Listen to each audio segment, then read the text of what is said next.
قال رسول الله صلى الله عليه وسلم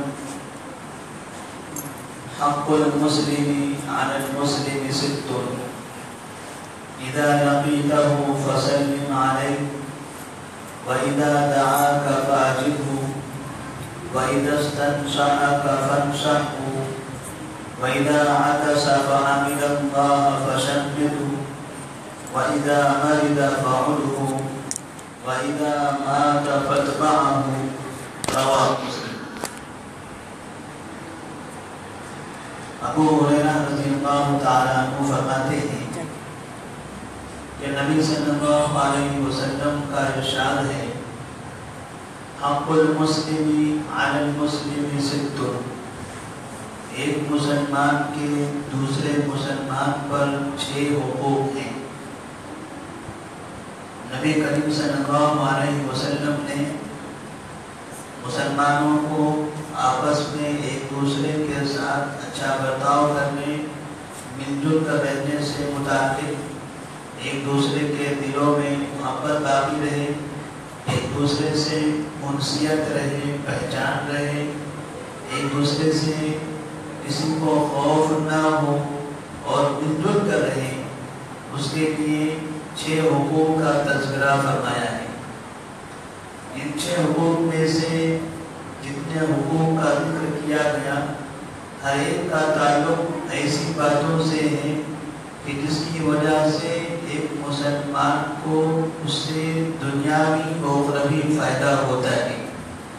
دنیا میں بھی وہ سامنے والے کے دل میں اپنی محبت داخل کر لیتا ہے، اس کی نظر میں محترم بن جاتا ہے، اور اس کے سامنے معتمد ہوتا ہے، بھروسے مند بن جاتا ہے، اور ساتھ ہی آخرت میں اللہ تبارک و تعالیٰ اسے ثواب عطا فرماتا ہے۔ تو آپ صلی اللہ علیہ وسلم نے ان 6 حقوق کو گناتے ہوئے سب سے پہلا حق بیان فرمایا، اذا لقیتہ فسلم علیہ، جب آپ اپنے بھائی سے ملاقات کرو تو سلام کرو۔ نبی صلی اللہ علیہ وسلم نے سب سے پہلا حق سلام بتایا، اس لیے کہ جب ایک مسلمان دوسرے مسلمان سے ملاقات کرتا ہے تو مسلمان یہ مدد کا محتاج ہے، مسلمان سلامتی کا محتاج ہے، مسلمان یہ اللہ تبارک و تعالیٰ کے نزدیک ضرورت مند ہے۔ وہ چاہتا ہے کہ اس کی دنیا اچھی گزرے، تو اس کے لیے دعا کا حکم دیا گیا ہے کہ جب بھی ایسے مسلمان سے آپ ملاقات کرو تو السلام علیکم ورحمۃ اللہ وبرکاتہ کہو، اس لیے کہ جب ایک شخص دوسرے کو سلام کرتا ہے، اس کا مطلب یہ ہوا کہ اس کے لیے وہ 3 چیزوں کی دعائیں کرتا ہے۔ السلام علیکم، سلامتی کی دعا، جسمانی اعتبار سے سلامتی، چلتے پھرتے ہوئے سلامتی، گاڑی چلاتے ہوئے سلامتی، گھر میں ہو تو وہاں سلامتی، اور جس جگہ پر بھی ہو، جس حالت میں بھی ہو، اس حالت میں وہ سلامتی چاہتا ہے تو اس کے لیے سلامتی کی دعا کی جا رہی ہے۔ اللہ تبارک و تعالیٰ آپ کو صحیح سلامت رکھے، آپ کو ہر شر سے بچائے، چوروں سے، ڈاکوؤں سے بچائے، شیاطین سے، جن سے محفوظ رکھے، ہر طرح کے حادثات سے، بیماریوں سے بچائے، بری نظر سے بچائے، حاسدین کے حسد سے بچائے، ظالمین کے ظلم سے بچائے۔ السلام علیکم، اللہ تبارک و تعالیٰ آپ پر سلامتی نازل فرمائے، آپ کو صحیح سالم رکھے۔ ورحمۃ اللہ، اللہ تبارک و تعالیٰ کی آپ پر رحمت نازل ہو، اللہ آپ پر رحم فرمائے، اس لیے کہ بندہ اللہ تبارک و تعالیٰ کی مخلوق اللہ تبارک و تعالیٰ کی رحمت کے محتاج ہوتی ہے، اور اللہ تعالیٰ کی سب سے بڑی صفت رحمان و رحیم ہے۔ وہ رحمان ہے، وہ رحیم ہے، وہ ارحم الراحمین ہے، وہ بندوں پر رحم کرنے والا ہے۔ جب تک کہ اللہ کی رحمت نازل نہ ہو تب تک کہ انسان دنیا کے اندر سکون کی زندگی نہیں گزار سکتا۔ تو اللہ کی رحمت کے تمام انسان محتاج ہیں۔ ہم کسی کو سلام کرتے ہیں تو اس کے لیے رحمت کی دعا کرتے ہیں، وبرکاتہ، اس کی برکتیں تم پر نازل ہو، مال میں، جسم کے اندر، عمر میں، علم میں، ترقی میں، دنیا کے تمام نیک کاموں میں اللہ تبارک و تعالیٰ آپ پر برکت نازل فرمائے، اس میں اضافہ ہو، آپ کو ترقی حاصل ہو، آپ کے جسم کے اندر صحت میں ترقی ہو، آپ کی بیماری ختم ہو جائے، اس میں شفا حاصل ہو جائے، اس طرح کے اللہ تبارک و تعالیٰ سے دعا کی جاتی ہے۔ اذا لقیتہ فسلم علیہ، جب بھی آپ اپنے بھائی سے ملاقات کرو تو سلام کرو۔ تو سلام کرنے کے اتنے بڑے فائدے ہیں کہ آپ کسی شخص کو اتنی دعائیں دے دیتے ہیں، اور جب سننے والا کہتا ہے وعلیکم السلام ورحمۃ اللہ وبرکاتہ، تو وہ بھی یہ 3 طرح کی دعائیں ہمارے لیے کرتا ہے۔ اگر دن بھر میں ہم کم سے کم 10 آدمی کو سلام کرتے ہیں تو 10 آدمی ہمارے لیے یہ 3 چیزوں کی دعائیں کرتے ہیں۔ 10 آدمیوں کی جانب سے ہمارے لیے ان کی زبان سے دعائیں نکلتی ہیں۔ تو آپ جتنے درد سے، جتنے احترام سے، جتنے محبت سے سامنے والے کو سلام کرو گے، جواب بھی اتنے ہی درد اور اتنے احترام اور اتنی محبت سے آئے گا۔ آپ اگر منہ بناتے ہوئے، آنکھیں کتراتے ہوئے، منہ ٹیڑھا کر کے سلام کرتے ہیں، ظاہر سی بات ہے جواب دینے والا بھی اسی انداز سے دے گا۔ تو جب یہ دعا ہے تو دعا کے لیے دل میں درد ہو، احترام ہو، دل سے محبت نکلے، اچھے جملوں کا استعمال کیا جائے۔ تو جب سامنے والا کہتا ہے وعلیکم السلام ورحمۃ اللہ وبرکاتہ، آپ پر بھی اللہ تبارک و تعالیٰ کی سلامتی، اس کی رحمتیں، اس کی برکتیں نازل ہو۔ یہ دنیا کے اعتبار سے ہمارے لیے فائدے مند ہے، اور آخرت کے اعتبار سے بھی ہمارے لیے اس میں ثواب ہے۔ کہ نبی کریم صلی اللہ علیہ وسلم ایک مرتبہ مجلس میں تشریف فرما تھے، ایک صحابی آئے، انہوں نے کہا السلام علیکم، وہ آ کر بیٹھ گئے، آپ نے کہا 10۔ دوسرے آئے، انہوں نے کہا السلام علیکم ورحمۃ اللہ، آپ نے کہا 20، وہ بھی آ کر مجلس میں بیٹھ گئے۔ تیسرے آئے، انہوں نے کہا السلام علیکم ورحمۃ اللہ وبرکاتہ، آپ نے کہا 30۔ مجلس میں بیٹھے ہوئے صحابہ جب انہوں نے آپ کی زبان سے 10، 20 اور 30 سنا، آپ سے سوال کیا یا رسول اللہ صلی اللہ علیہ وسلم، یہ نمبرات کی اعداد آپ کیوں بول رہے تھے؟ تو آپ نے کہا جب پہلا شخص آیا تھا تو اس نے کہا تھا السلام علیکم، تو اس کے یہ جملہ کہنے سے 10 نیکیاں ملی، تو میں نے کہا تھا 10۔ جب دوسرا آیا اس نے کہا السلام علیکم ورحمۃ اللہ، تو میں نے کہا 20، اس لیے کہ اتنا جملہ ادا کرنے سے 20 نیکیاں ملتی ہیں۔ اور تیسرے نے جب کہا السلام علیکم ورحمۃ اللہ وبرکاتہ، تو میں نے کہا 30، کیونکہ اتنا جملہ ادا کرنے سے 30 نیکیاں ملتی ہیں۔ تو نیکیاں بھی ملی، ثواب بھی ملا، دنیا کے اندر سلامتی، رحمتیں، برکتیں بھی نازل ہوئی، اور ساتھ میں سامنے والے کے دل میں محبت بھی نازل ہوئی۔ اس لیے کہ جب ہم کسی کو سلام کرتے ہیں تو سلام سے سامنے والے کے دل میں محبت پیدا ہوتی ہے۔ کسی کے دل سے نفرت ختم کرنا ہو تو اس کو کثرت سے سلام کیا کرو، ادب سے، احترام سے، محبت سے سلام کرو، اللہ تبارک و تعالیٰ اس کے دل سے آپ کی نفرت کو ختم کر دے گا۔ نبی صلی اللہ علیہ وسلم فرماتے ہیں کہ تم سلام کو عام کرو، افشوا السلام بینکم تحاببتم، افشوا السلام بینکم تحاببتم، تم کثرت سے سلام کیا کرو تو تمہارے دلوں میں آپس میں محبت پیدا ہوگی۔ تو سلام انسانوں کے دلوں میں محبت پیدا کرنے کا بہت بڑا ذریعہ ہے۔ اسی لیے جب کسی کے دل میں کسی کے لیے نفرت ہوتی ہے تو وہ بات کرتا ہے لیکن سلام نہیں کرتا، جب ملاقات ہوتی ہے تو اپنی جو بات کہنا ہوتی ہے وہ کہہ دیتا ہے، لیکن بات کہنے سے پہلے وہ سلام کرنے کی کوشش نہیں کرتا، اس لیے کہ سلام یہ محبت سے نکلتا ہے۔ سلام کا جملہ، سلام کی الفاظ ہماری زبان سے اس وقت ادا ہوتے ہیں جب سامنے والے سے محبت ہو۔ اگر ہمارے پڑوس میں، ہمارے ساتھ میں، ہمارے رشتے داروں میں کسی سے ہم کو دشمنی ہو جائے تو جب ہم اس سے آمنا سامنا ہوگا تو کبھی ہم اس کو سلام نہیں کریں گے۔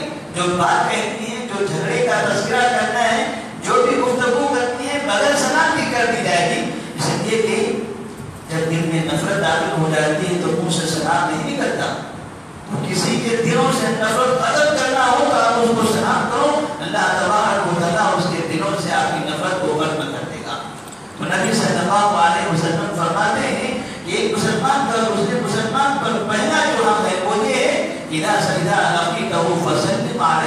وَإِذَا دَعَاكَ فَأَجِبْهُ، اور دوسرا آپ کی دوسری نصیحت یہ ہے کہ جب آپ کا بھائی آپ کو دعوت دے، اِذَا دَعَاكَ فَأَجِبْهُ، تو آپ اس کی دعوت کو قبول کرو.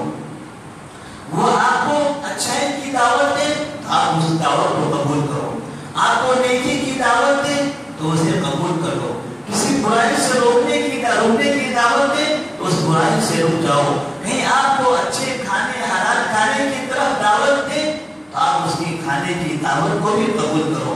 کوئی آپ کو اپنے گھر مہمان کی حیثیت سے بلائے، وہ چاہے کہ آپ ان کے دسترخوان پر بیٹھے تاکہ اس کے ساتھ کھانا کھائیں اور اس کو آپ کے کھانے سے خوشی محسوس ہو، تو آپ اس کی دعوت کو قبول کرو. اذا دعاك فاجبه، اس لیے کہ جب ہم کسی کو کھانے کی دعوت دیتے ہیں اور وہ ہماری دعوت قبول نہیں کرتا ہے، ہمارے دلوں کے اندر شکوک و شبہات پیدا ہوتے ہیں. میں نے فلاں کو بلایا تھا لیکن نہیں آیا، میں نے فلاں کو دعوت دی تھی لیکن وہ نہیں دکھائی دیا، اس نے انکار کر دیا، وہ وہاں سے سامنے سے کٹ کر چلا گیا. اس کے پاس وقت تھا، وہ فلاں کے پاس گیا تھا، فلاں دعوت میں آیا تھا، میرے گھر نہیں آیا، میرے دسترخوان پر نہیں آیا. اس طرح سے لوگوں کے دلوں میں شکوک و شبہات پیدا ہوتے ہیں. اور جب ہم کسی کو کھانا کھلاتے ہیں، سامنے کھاتے ہیں، تو ایسی صورت میں اللہ تبارک و تعالیٰ ایک دسترخوان پر جمع ہونے سے دلوں کے اندر محبت داخل کرتا ہے. تو نبی صلی اللہ علیہ وسلم نے مسلمانوں کو آپس میں مل جل کر رہنے کے لیے طریقے بتائے ہیں، یہ حقوق بتائے جو دلوں کو جوڑنے والے حقوق ہیں. پھر آپ فرماتے ہیں اذا دعاك فاجبه وإذا استنصحك فانصحه. آپ سے کوئی مشورہ مانگے، کوئی دکان شروع کرنا چاہتا ہے، کوئی نوکری کرنا چاہتا ہے، کوئی گھر بنانا چاہتا ہے، کوئی زمین خریدنا چاہتا ہے، کوئی کسی سے سامان لینا چاہتا ہے، کوئی کسی کو قرضہ دینا یا کسی سے قرضہ لینا چاہتا ہے، کوئی بھی کام کرنا چاہتا ہے، اور وہ آپ سے آ کر مشورہ دے اور پوچھے کہ بھائی صاحب میں فلاں کام کرنا چاہتا ہوں، آپ کی کیا رائے ہے؟ آپ یہ نہ کہیں بھائی آپ دیکھ لو، آپ کا زمانہ دیکھ لو، آپ اور ان کا مسئلہ ہے، میں کچھ نہیں کہنا چاہتا، مجھے نہیں معلوم. اگر آپ کو معلوم ہے، آپ جانتے ہیں کہ فلاں انسان دھوکے باز ہے، یہ انسان اس کے راستے پر چلا گیا، اس سے ملاقات ہو گئی، اس سے لین دین ہو گئی، تو ایسی صورت میں اس انسان کو دھوکا ہو جائے گا. تو آپ ضرور اسے نصیحت کر لیں، ضرور اس کو کتنا بات کر لیں کہ فلاں سے آپ نے سامان نہیں لینا، فلاں کو آپ نے قرضہ نہیں لینا، فلاں سے آپ نے زمین کا سودا نہیں کرنا، فلاں کے دکان سے، فلاں کے گھر سے، فلاں کے رشتے میں آپ نہیں پھنسنا، ورنہ آپ کی زندگی تباہ ہو جائے گی. جب بھی کوئی آپ سے مشورہ لینا چاہے تو آپ مشورہ دینے میں کبھی بخیلی نہ کریں، مشورہ دینے میں کبھی کوتاہی نہ کریں، بلکہ بڑھ چڑھ کر اس کو مشورہ دیں، صحیح مشورہ دیں تاکہ آپ کا بھائی کسی جگہ جا کر پریشان نہ ہو. تو آپ صلی اللہ علیہ وسلم فرماتے ہیں کہ آپ ایک دوسرے کے خیر خواہ بنیں، آپ ایک دوسرے کے لیے خیر خواہ بنیں، ہمدرد بنیں. کسی کو بھی کہیں تکلیف میں مبتلا ہوتے ہوئے دیکھیں، اس سے آپ کو خوشی نہیں ہونا چاہیے. اس تکلیف کا انسان کو، پریشان حال انسان کو تکلیف سے باہر نکالنا، یہ آپ کے لیے بڑی کامیابی ہوگی. تو جب بھی آپ سے کوئی ایسا مشورہ مانگتا ہے تو آپ مشورہ کریں، یہ نبی مشورہ دے، یہ نبی کریم صلی اللہ علیہ وسلم کا فرمان ہے. آپ نے کہا کہ یہ مسلمان کا حق ہے دوسرے مسلمان پر اگر مشورہ دینے سے کتراتا ہے، ایسی صورت میں وہ اپنا صحیح ادا نہیں کرتا. وَإِذَا عَطَسَ فَحَمِدَ اللَّهَ فَشَمِّتْهُ، اور جب کوئی شخص چھینکتا ہے، آپ کے سامنے اس کے منہ سے آواز آتی ہے، چھینکتا ہے زور سے، تو وہ کہے گا الحمدللہ، تو آپ کہیں یرحمک اللہ. ایسی صورت میں اس کو آپ یہ دعا دے دیں. اس لیے کہ جب انسان کو چھینک آتی ہے تو تھوڑی دیر کے لیے اس کی سانس رک جاتی ہے، اور سانس رک کر اچانک تیز تباہ نکلتی ہے، جس کی وجہ سے اس کے منہ سے بہت زور کی آواز آتی ہے اور وہ کعبے سے باہر ہو جاتا ہے. اللہ تبارک و تعالیٰ کی تعریف الحمدللہ کہ میری سانس رک گئی تھی، چھوڑ دی گئی، اللہ کی تعریف ہے، تو بڑا رحیم ہے، تو کریم ہے. اگر اس سانس کو اور تھوڑی دیر کے لیے روک دیا ہوتا جان نکل گئی ہوتی. تو سامنے والا اس کی حالت کو دیکھتا ہے، کہتا ہے الحمد للہ، اللہ تم پر رحم فرمائے، اللہ کی رحمت تمہارے اوپر نازل ہو. ابھی کیسی حالت ہو گئی تھی، منہ بنا ہوا تھا، چہرہ بگڑ چکا تھا، عجیب و غریب شکل بن گئی تھی، سانس رک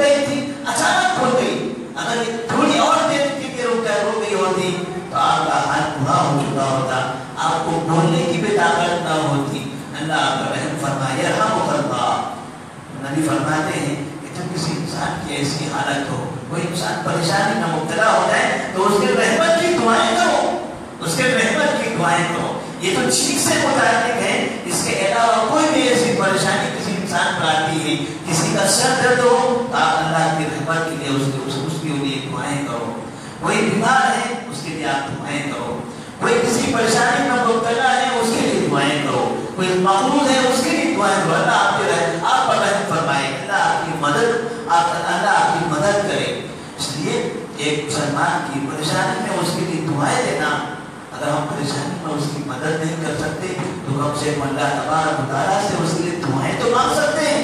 دعائیں مانگنے کے لیے ہمیں پیسہ تو نہیں خرچ کرنا ہوتا ہے، زبان سے محبت سے کچھ جملے ادا کرتے ہیں. اللہ تبارک و تعالیٰ نے ہماری دعا کو قبول کر لیا تو ہمارے بھائی کی صحت اچھی ہوگی، ہمارا بھائی بیماری سے باہر نکل جائے گا، ہمارا بھائی جو مقروض ہے اس کا قرض ادا ہو جائے گا، اس کی زندگی میں سکون پیدا ہوگا.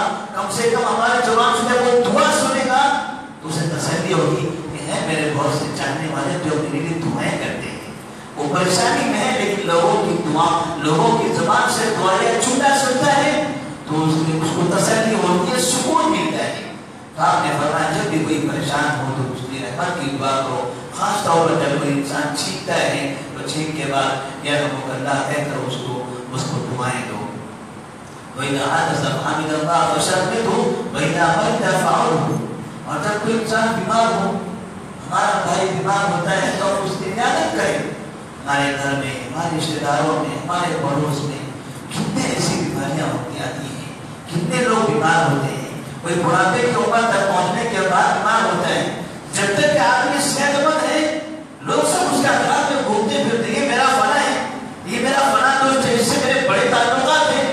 لیکن جیسے وہ بیمار ہوتا ہے، گھر میں بیٹھ جاتا ہے تو کسی کو نہیں پتا کس سے کون سا تعلق تھا، کسی کو نہیں پتا میرا ساتھی کون تھا، میرا دوست کون تھا، سب اس کو بھول جاتے ہیں. انسان کے اندر اتنی مطلبی جب تک وہ انسان کے قدموں پر چلتا تھا، اپنے کھانا کھلاتا تھا، پلاتا تھا، ہوٹلوں میں بیٹھتا تھا، سفر کرتا تھا، بیٹھک کرتا تھا، باتیں ہوتی تھی، تب تک ہم اس کو دوست کہتے تھے، تب تک ہم اس کو چاچا ماما کہتے تھے. اور جیسے ہی وہ اپنے پیروں پر چلنے کے قابل نہیں رہا، بستر پر لیٹ گیا تو کبھی ہم نے ایک کوشش نہیں کی تو اس کے گھر گئے، سرانے بیٹھے، کیا حال ہے، کیسے ہیں آپ، کیا تکلیف ہے آپ کو، کیا خدمت کر سکتا ہوں میں آپ کی. بولیے کوئی خدمت میرے لائق ہو تو آپ بتا دیجیے، میرے اندر جتنی استطاعت ہوگی میں اتنا تو کر سکوں گا. کچھ بھی نہیں تو کم سے کم سرانے بیٹھ کے دعا کر سکتے ہیں. اللہ تمہیں صحیح سلامت بنائے، تمہیں شفا عطا فرمائے. یہ بیماری ایسی ہے یہ یقیناً ایک دن ختم ہو جائے گی. لا باس تہون انشاءاللہ. آپ تسلی رکھیں، آپ اطمینان مطمئن رہیں. اللہ تبارک و تعالیٰ آپ کو بہت شفائے کاملہ عاجلہ عطا فرمائے گا اور آپ باہر نکل جائیں گے.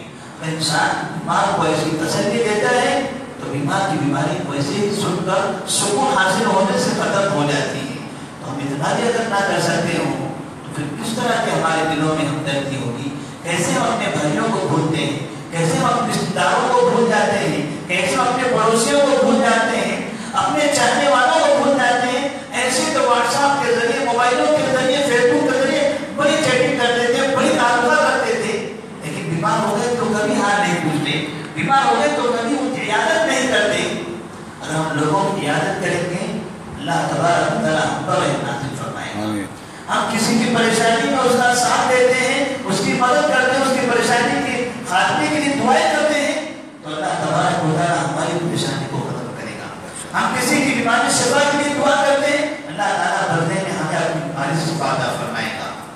تو نبی فرماتے ہیں کہ جب کوئی بیمار ہو تو بیمار کی عادت کیا کرو. اور پھر آخر میں وَإِذَا مَاتَ فَاتْبَعُوهُ. اور جب کسی انسان کا، کسی بھائی کا انتقال ہو جائے تو قبرستان تک اس کے ساتھ جاؤ، اس کے لیے نماز پڑھو، نماز جنازہ میں شریک ہو جاؤ اور پھر قبرستان تک جاؤ، اس کی تدفین تک وہاں ساتھ میں رہو اور پھر تدفین کے بعد اس کے لیے دعائیں کرو. اس لیے زندگی میں انسان ہمارے ساتھ رہتا تھا، ہمارے پاس رہتا تھا، ہمارے قریب تھا، ہمارے ایک دوسرے سے بات چیت ہوا کرتی تھی، کبھی ساتھ میں کھایا کرتے تھے. مرنے کے بعد بہت سے ایسے افراد ہوتے ہیں کسی کا انتقال ہو جاتا ہے، نماز پڑھنے کے لیے مسجد میں نہیں آتے، مسجد کے باہر انتظار کرتے ہوئے کھڑے رہتے ہیں. نماز ہو رہی ہے، فلاں شخص کی ہے، میرے چچا ہیں، میرے دادا ہیں، میرے پڑوسی ہیں، نماز ہے، لوگ جاؤ نماز پڑھنے کے لیے. ہم باہر کھڑے رہتے ہیں، ہم باہر رہتے ہیں، مسجد کے گیٹ کے باہر کھڑے رہتے ہیں. بہت سے لوگ روڈوں پر کھڑے رہتے ہیں، بہت سے لوگ قبرستان میں جا کے وہاں انتظار کرتے ہیں. لیکن اللہ تبارک و تعالیٰ ان کو اپنے اس دوست کے، اپنے اس ساتھی رشتہ دار کی نماز پڑھنے کی توفیق نہیں دیتا. کیا حال ہوگا اس شخص کا جس کی نماز آخری نماز پڑھی جا رہی ہے؟ وہ دوست، وہ محبت کا دعویٰ کرنے والا اس کی آخری نماز میں شریک نہیں ہوتا ہے. اس سے اندازہ لگا سکتے ہیں کہ اس کے دل میں کیسا نفاق ہوگا. وہ انسان کتنا بڑا دھوکے باز، کتنا بڑا مطلب پرست ہے کہ اپنے دوست، اپنے بھائی کی آخری نماز میں نظر میں شریک نہیں ہوا، اس کے سامنے کھڑے رہ کر نماز نہیں پڑھ سکا، اس کے لیے دعائیں نہیں کر سکا، اور بازاروں کے راستوں کے قبرستانوں میں ہنسی مذاق کرتے کھڑا رہتا ہے، انتظار کرتا ہے کہ میت آئے کہ دفن کرے کہ چلے جائیں. نبی فرمایا کہ بیٹا ماں دفن باؤ، جب کسی کا انتقال ہو تو آپ اس کی نماز پڑھو، نماز پڑھ کے اس کے لیے دعا کرو. اللهم اغفر لحينا وميتنا وشاهدنا وغائبنا وصغيرنا وكبيرنا وذكرنا وانثانا. اللهم من احييته منا فاحيا على الاسلام ومن توفيته منا فتوفه على الايمان. اللهم لا تحرمنا اجرهم ولا تفتنا بعده. کتنی جامع، کتنی پیاری دعا ہے. آدمی اس دعا پر غور کرے، اس دعا کا اہتمام کرے تو آدمی کی آنکھوں سے آنسو گرنے لگے. میت سامنے ہے، اس کا چاہنے والا، اس کا محبوب سامنے موجود ہے، اس کے سامنے کھڑے ہو کر یہ دعا پڑھتا ہے تو اس کے دل سے دعائیں نکلے گی. یہ دعا پڑھتے ہوئے اس کی آنکھوں سے آنسو گرے گی. اللہ تبارک و تعالیٰ اس پر اپنی رحمت نازل فرمائے گا کہ فلاں بندے کے لیے اتنے لوگوں نے دعائیں کی ہیں. اور پھر قبرستان تک جاتے ہیں، قبرستان میں تدفین کرتے ہیں، پھر وہاں کھڑے رہ کر اس کے لیے دعا کرتے ہیں. اللہ تبارک و تعالیٰ اس کی دعاؤں کے بدلے میں بھی اس کی سوال و جواب میں آسانی پیدا کرتا ہے. اس لیے نبی کریم صلی اللہ علیہ وسلم کا طریقہ تھا. آپ صلی اللہ علیہ وسلم جب قبرستان میں کسی میت کی تدفین سے فارغ ہوتے تو آپ کہتے تھے سرو یا اخیکم فإنه لا يسأل. اپنے بھائی کے لیے دعائیں کرو، اپنے بھائی کے لیے دعائیں کرو. اب تدفین ہو گئی، قبر تیار ہو چکی ہے، آپ کو واپس جانا ہے، اپنے بھائی کے لیے یہاں کھڑے رہ کر دعا کرو. فإنه لا يسأل.